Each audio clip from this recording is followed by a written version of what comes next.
Time છે તો આપણા જે મનહરભાઈ છે મલ્હારના તો મેઇન આધાર સ્તંભ છે જ, પણ જેકિશન શંકર જેકિશન એટલે વાંસદાના જેકિશન ગામના છે. મેં ખાલી એમને એમ જ કીધું કે જેકિશનનો એક પ્રોગ્રામ સુરતમાં આપણે કરવાનો છે, તો મનહરભાઈએ તરત કરી દીધું. અને મનહરભાઈએ મારું કોઈ આ સ્ટેજ નથી પણ બંને એમની સાથે મને જોઈન કર્યો.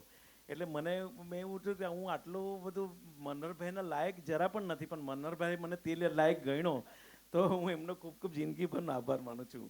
અને મનહરભાઈ પાસે ખૂબ શીખવાનું છે. આવા લાગણીસભર માણસ મળવું બહુ મુશ્કેલ છે. બધા એમની પાસેથી ગાઈડલાઇન્સો, અને દરેક જેટલા પણ અહીં સુરતમાં જેટલા ગ્રુપ છે દરેક ગ્રુપ સાથે એ કોઈ પણ ગ્રુપમાં સંકળાયેલા છે. એને એવું નથી કે મલ્હાર મારું છે, બધું જ સંગીત આપણું છે, એ રીતે મનહરભાઈ કરે છે. તમે પણ મારા જ છો અને always love. Thank you very much મિનેશભાઈ.